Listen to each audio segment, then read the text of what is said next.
Estende suas mãos para cá. Soberano e eterno Deus. Sabe, Pai, desde o início desse culto, a única coisa que nós te pedimos é que possamos ouvir a tua voz, Pai. E João Batista disse que tu é a voz. E se tu é a voz, Senhor, não há nenhuma igual à sua. Sabe, Pai, tem uma canção que diz que nada é igual à sua voz, Pai. Então, Senhor, que tu primeiro possa ecoar, Senhor, sobre os ouvidos do teu filho, a tua voz, Pai. E Deus, que através da boca dele, Senhor, a tua voz possa ser ouvida, Senhor, por nós.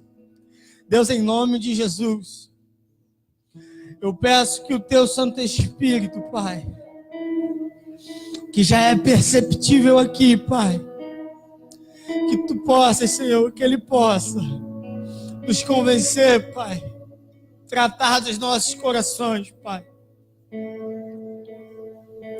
nos tirar da maldição, da morte que Adão teve, Pai, para a vida que encontramos só em Ti, Jesus. Fique à vontade em nosso meio, Pai. Usa o teu servo, em nome de Jesus.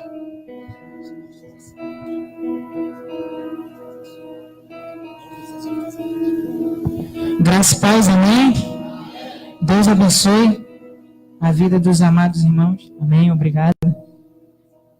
Que Deus abençoe de forma poderosa, em nome de Jesus. Estou muito alegre e feliz de estar aqui com os amados irmãos para louvar o Senhor.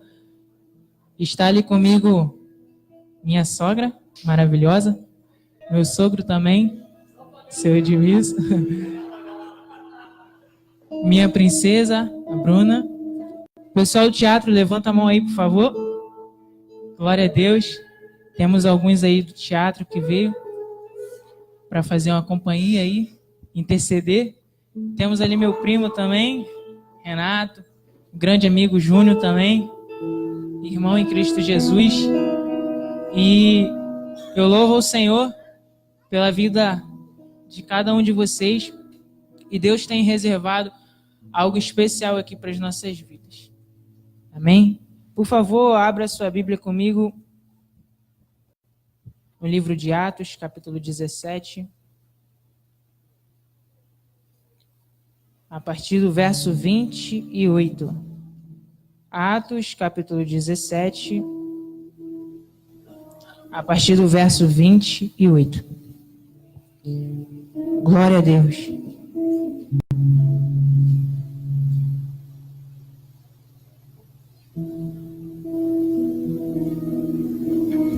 Glória a Deus.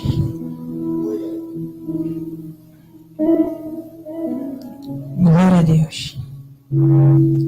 Amém? Todo mundo achou? Atos, capítulo 17, verso 28. Amém? Vamos ficar de pé? Em reverência à palavra do Senhor.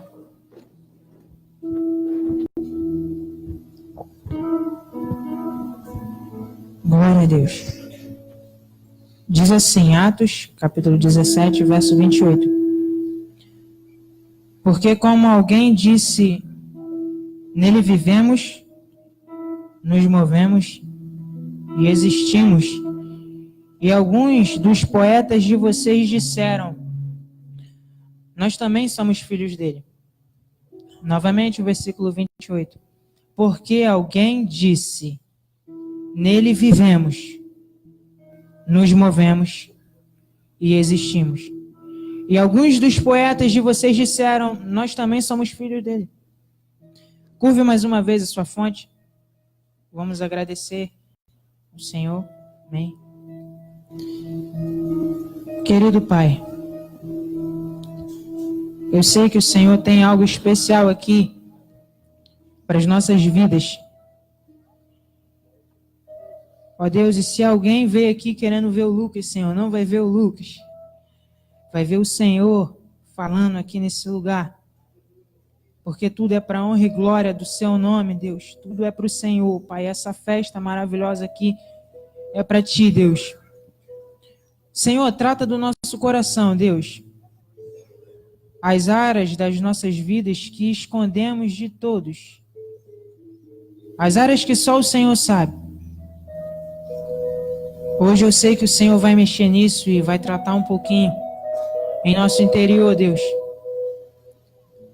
Que essa boa semente, Pai, possa ser plantada em um terreno fértil, Senhor. A cada coração aqui presente, Senhor, que possa estar pronta para receber a boa semente. E que essa semente, Senhor, possa crescer uma árvore linda e dar bons frutos. Para a honra e glória do nome do Senhor.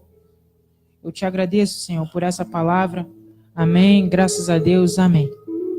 Pode se sentar. Amém. Amados irmãos, nós vamos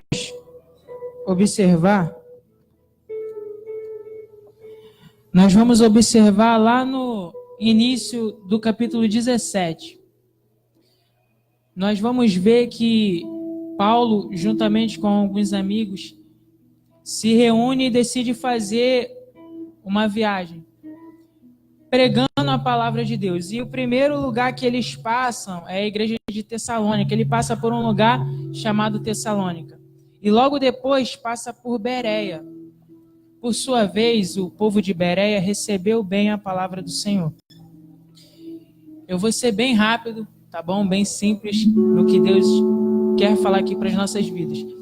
E nós vamos observar que ele chega em Atenas. Paulo chega em Atenas. Mas só que ele teve que ficar alguns dias em Atenas porque ele teve que esperar Silas e Timóteo, que haviam ficado para trás na viagem. Então nós vamos observar que quando ele chega na cidade de Atenas, ele começa a andar de um lado para o outro. E nós vamos observar que ele começa a ver ídolos de ouro e de prata na cidade de Atenas. E com isso ele fica indignado. O coração de Paulo se indigna de uma certa forma ao ver aquelas imagens. Ele observa muitos altares espalhados no meio daquela cidade. E então ele começa a pregar. No meio de um lugar muito sujo, no meio de um lugar pecaminoso, Paulo foi levado pelo Espírito de Deus para pregar ali. Um lugar, uma terra, onde ninguém queria aceitar a mensagem que ele estava dizendo. E já deixa aqui algo da parte de Deus. Deus vai te levar a um lugar que de repente nem você queira ir. De repente Deus vai te levar lá para o meio da favela, lá onde os traficantes estão. De repente Deus vai te levar lá no meio das prostitutas para você pregar lá. No meio dos homossexuais, no meio das lésbicas. O Senhor quer te levar lá. Mas você tem que se permitir ir. Tem que se permitir ser tratado por Deus primeiro para depois ir. Porque não tem como um doente cuidar de outro doente. Primeiro você e eu temos que ser sarados. Para que dessa forma possamos ir, fazer o ide do Senhor.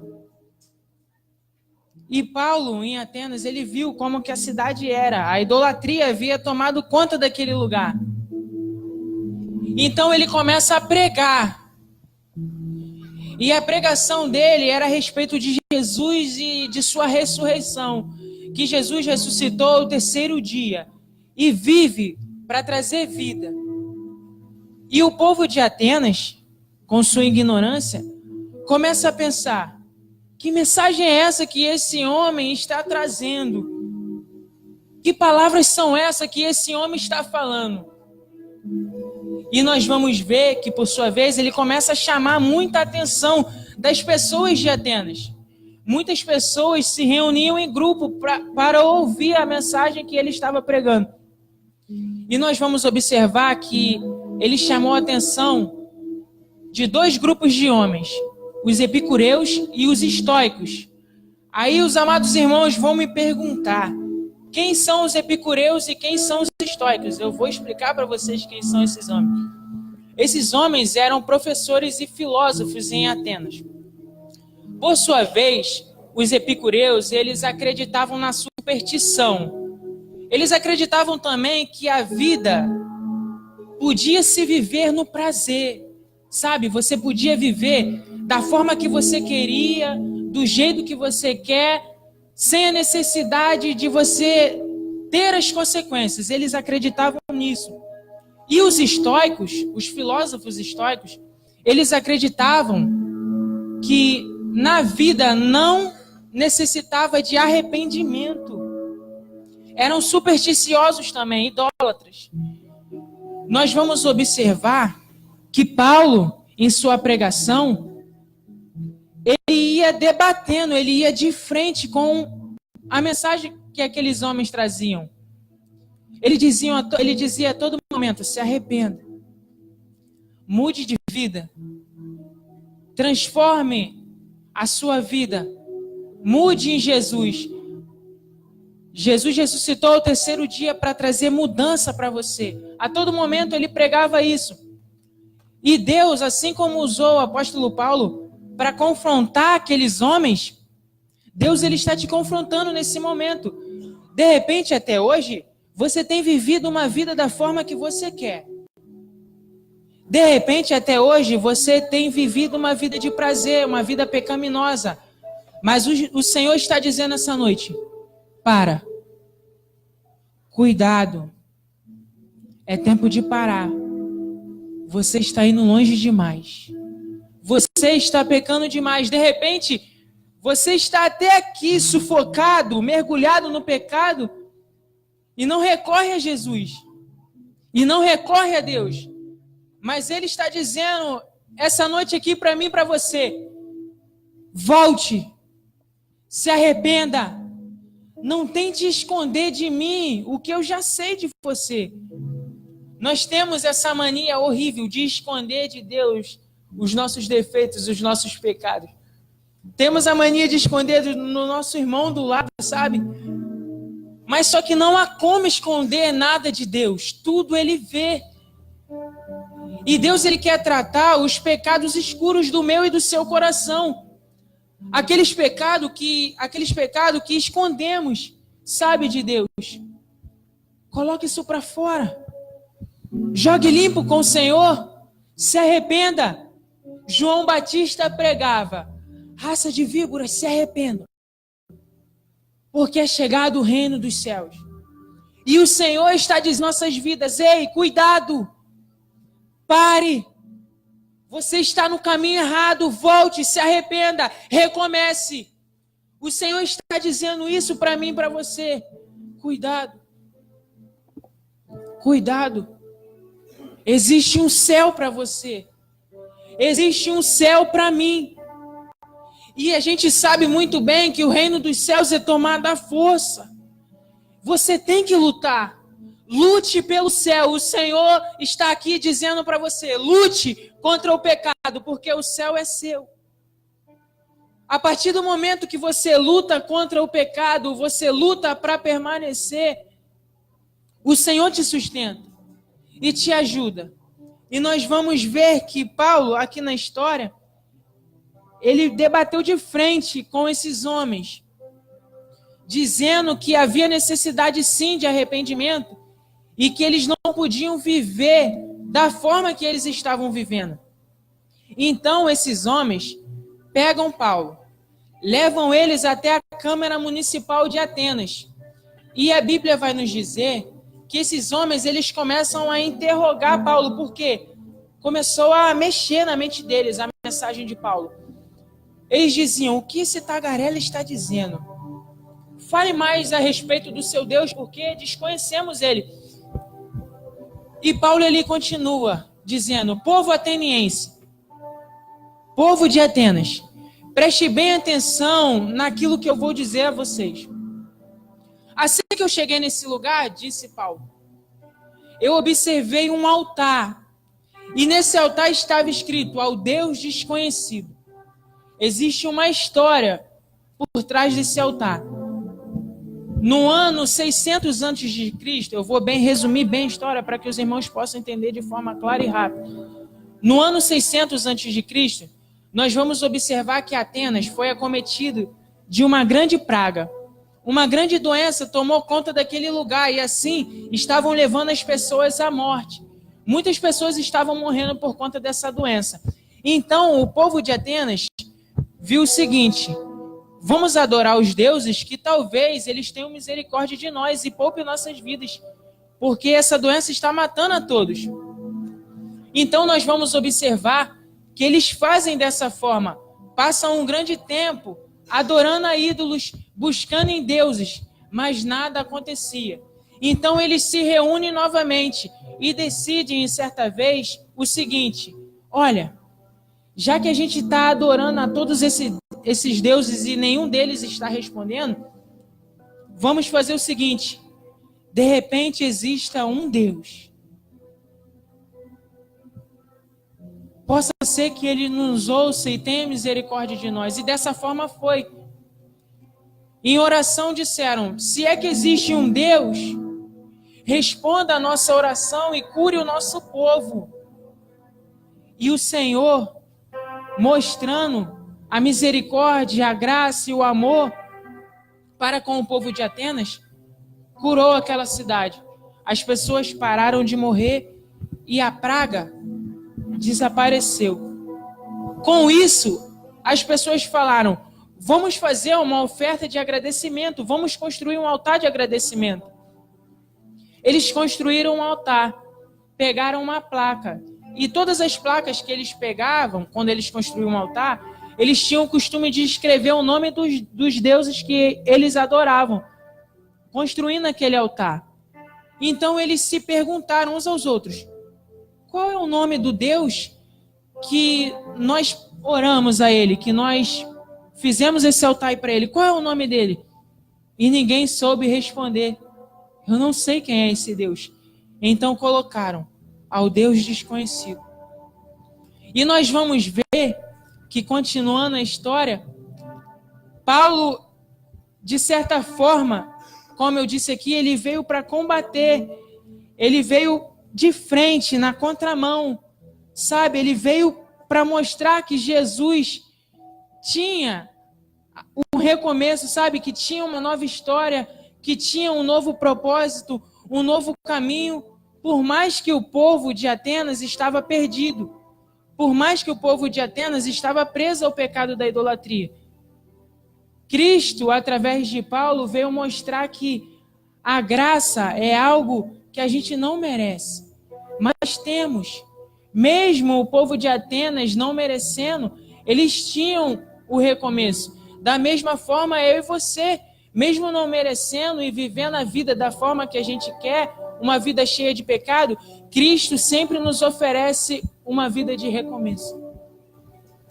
E nós vamos observar na história que logo depois que Paulo, o apóstolo Paulo, ele foi de frente com esses homens, debateu com esses homens, esses epicureus e esses estoicos, homens instruídos, homens conhecedores, sábios, inteligentes,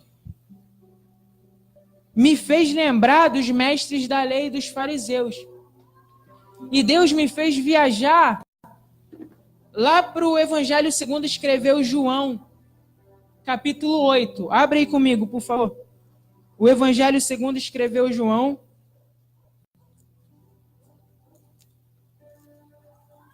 capítulo 8.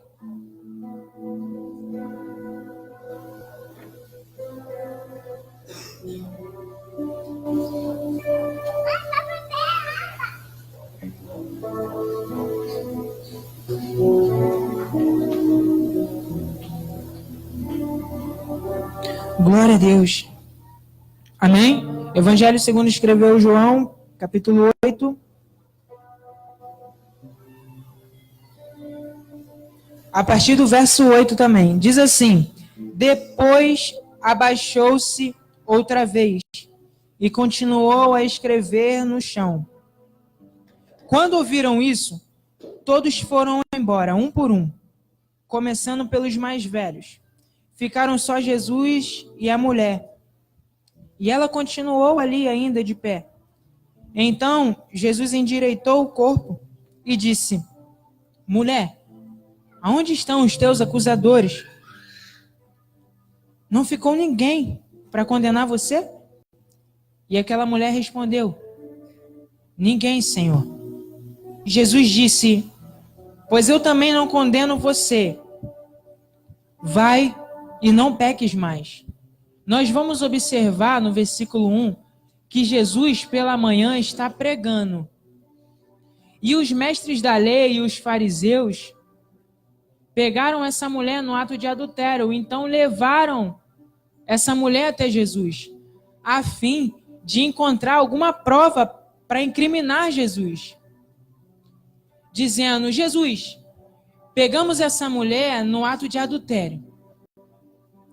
E segundo a lei de Moisés, ela deve ser executada e morta. Vocês vão encontrar essa referência lá em Levítico 20, verso 10. A pessoa que for pega no ato de adultério deve ser executada. E nós vamos observar que eles indagaram Jesus por diversas vezes, dizendo: Jesus, e aí? A lei está aí. Ela deve morrer. O que o Senhor tem a dizer a respeito disso? Então Jesus desce e começa a escrever. Logo depois ele levanta e diz: aquele que não tem pecado, atire a primeira pedra. Sabe, eu me coloquei no lugar daquelas pessoas ouvindo Jesus falando. Eu imagino um filme passando na cabeça deles, os pecados que eles escondiam de todo mundo. Estava se passando aqui. E Jesus confrontou o coração deles, a mente deles. O pecado que ninguém sabia, Jesus sabia. Por isso que ele disse: aquele que não tem pecado, atire a primeira pedra. E aquelas pessoas, por sua vez, vendo os seus erros na sua mente e no seu coração, largaram a pedra. E foi saindo um por um, começando dos mais velhos, diz a palavra. E nós vamos observar que Jesus volta, escreve de novo na areia do chão. Nós vamos observar que quando Jesus se levanta, só está ele e a mulher. E ele diz àquela mulher: mulher, cadê os teus acusadores? Aonde estão aqueles que iriam tacar pedras em você? Não ficou ninguém, Senhor, respondeu aquela mulher. E Jesus disse: eu também não condeno você. Vai e não peques mais. Mas agora tem um porém. E a respeito da lei de Moisés? Que a mulher pega em adultério, ela deveria ser morta a pedradas. Deus me fez entender o seguinte: que quando Jesus disse para aquela mulher: eu também não condeno você, vai e não peques mais, eu entendi algo muito especial da parte de Deus. A morte que era para aquela mulher morrer, Jesus pegou e colocou sobre ele. O pecado que nos ia levar à morte, a morte que era para você, a morte que era para mim, Jesus pegou e colocou sobre ele. Oh, aleluia. E pela graça sois salvos. Isso não vem de vós, é dom de Deus. Cristo pagou um alto preço lá na cruz.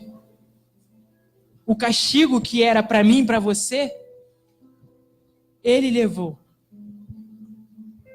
As enfermidades, ele levou. Nos trazendo esperança.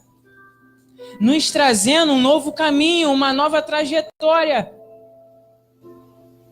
E Jesus, continuando, disse: vai, não peques mais. Ou seja, permaneça. Vai, permaneça. Lute para não cair de novo. E o Senhor, de certa forma, está te confrontando, dizendo: ei, você deve permanecer. em um tempo no qual o amor de muitos estão esfriando, permaneça. Siga em frente. Não para. Você chegou longe demais para morrer na praia. Você nadou muito para chegar e morrer na praia. Continue. Por que você está parando de orar? Por que parou de buscar? Por que parou de subir ao monte? Oh, aleluia.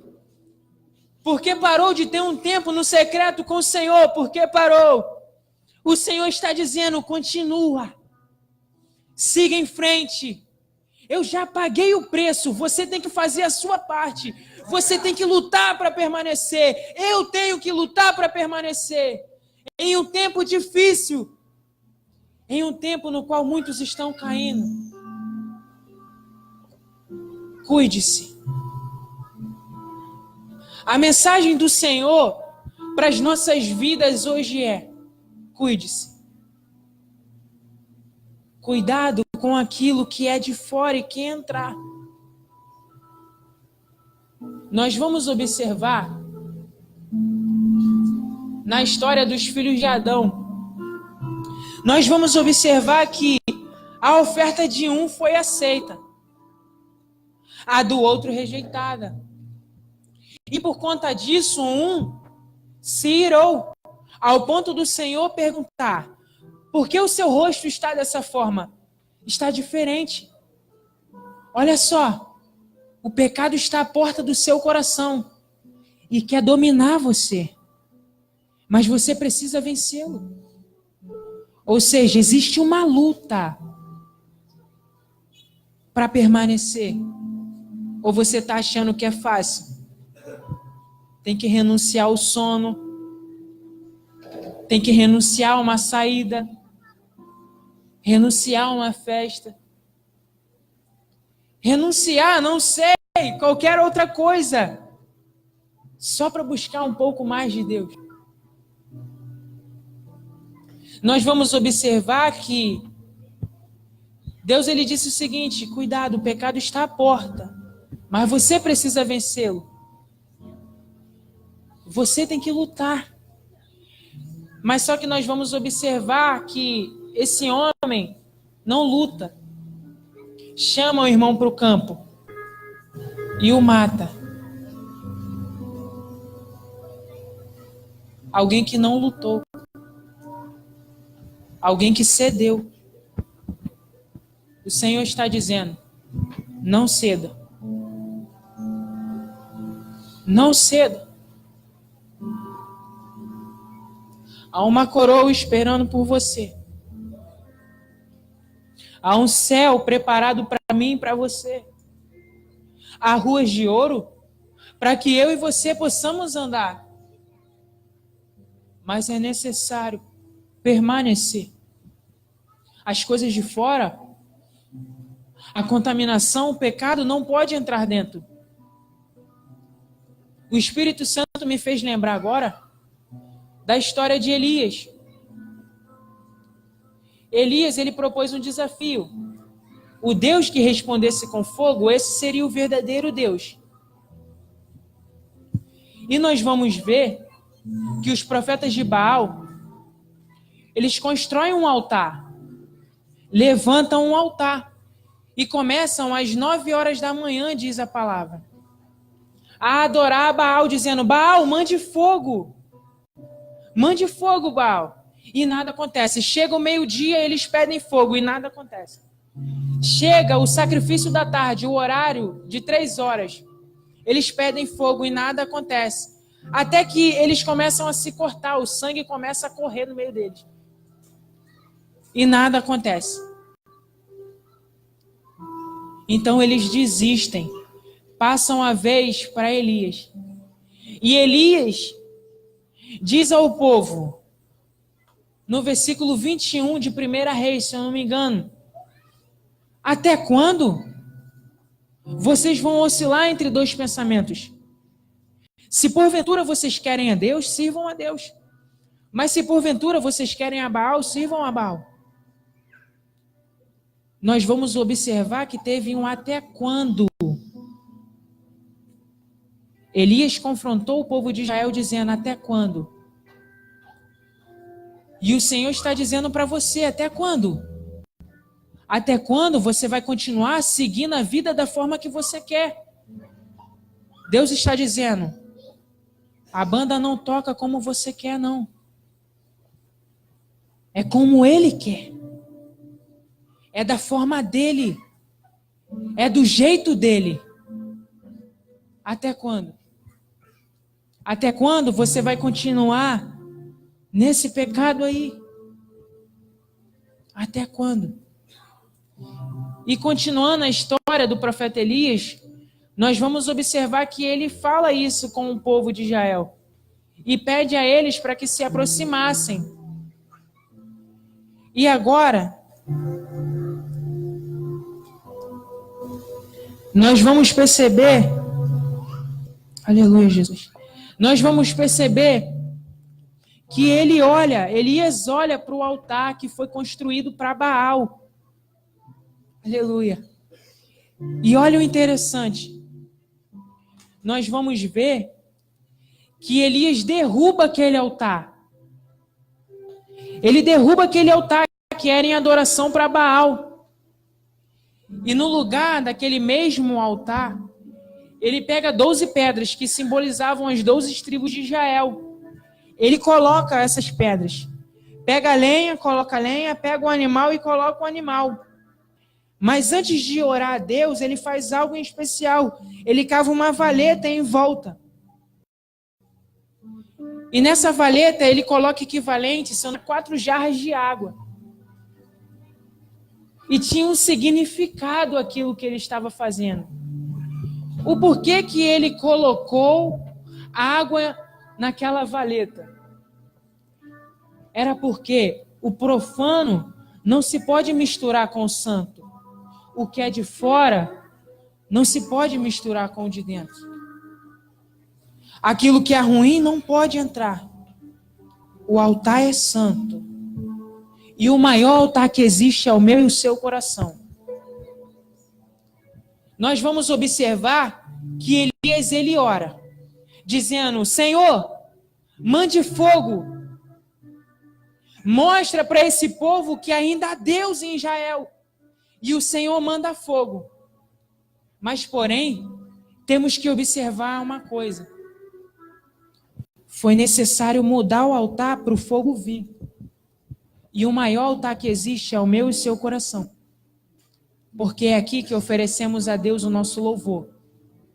Deus está dizendo essa noite, oh, aleluia, quer fogo da minha parte? Mude o altar.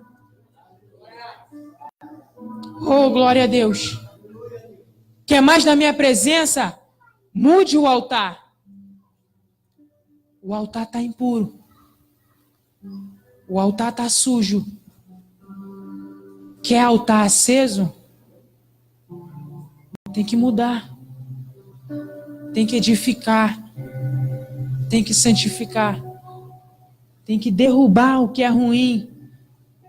Tem que começar a construir um novo. E sabe quem vai te ajudar nessa construção? O Espírito Santo de Deus. Essa reforma no seu coração, ele vai te ajudar. Não importa se a casa está suja. Ele vai limpar. Sabe, é algo você e ele. Você com a pá e ele com a vassoura. Deus está dizendo, é tempo de limpar a casa. Quer altar aceso? Quer lamparina acesa? Mude. Glória a Deus. Oh, aleluia. Deus, de forma simples, está vindo aqui dizer para mim e para você. Há um céu para você. Mas você tem que permanecer. Você tem que lutar. Você está nadando muito. Você não pode morrer lá na praia, não. Cuidado com aquilo que é de fora e quer entrar. E o pecado que já está, aquilo que você esconde, de todos, menos de Deus, porque não há como esconder nada dele, coloque isso para fora. Desenterre e mostre para Deus. Porque Ele quer tratar. Ele quer curar. Ele quer sarar. Deus sabe dos seus vícios. Deus sabe das suas manias. Deus sabe quando você está sozinho e ninguém vê. Ele sabe. Ele sabe. Deixe de viver de aparência. Meu Deus, essa mensagem aqui, a paulada, eu tomei uma paulada também, mas amém. Glória a Deus por isso. Temos que deixar de viver de aparência e jogar limpo com Deus. Ser verdadeiro com o Senhor. Deus, olha, eu estou fraco aqui, Senhor. Eu estou morrendo aqui, Deus. Não me deixa morrer aqui dessa forma, não.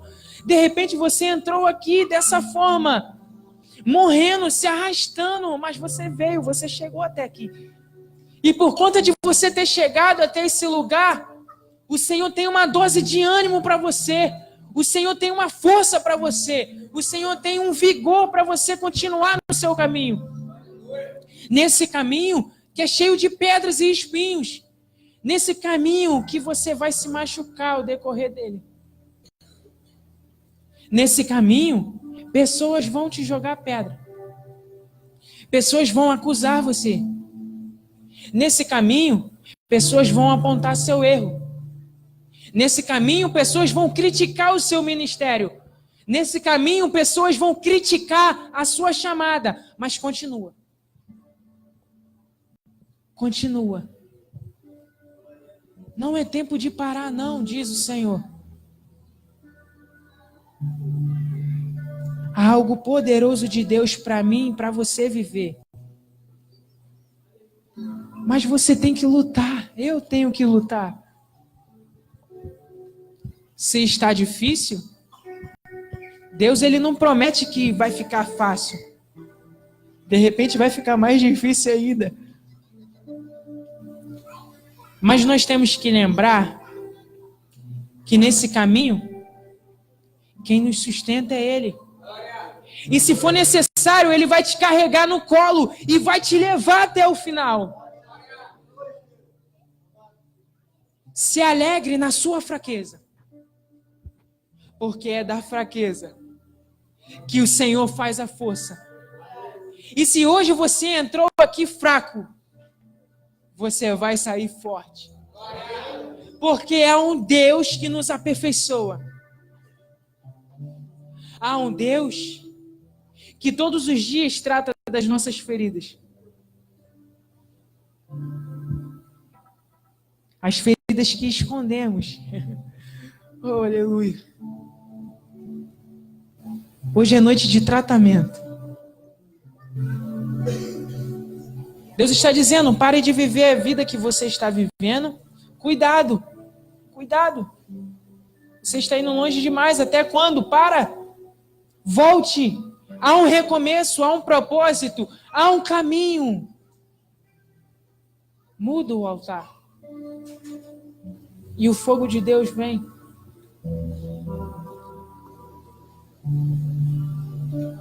Jesus Cristo na cruz pagou o nosso preço.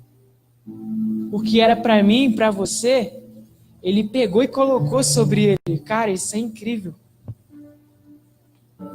E eu fico me colocando no lugar de Jesus lá na cruz, sabendo que eu e você, por diversas vezes, iria negá-lo.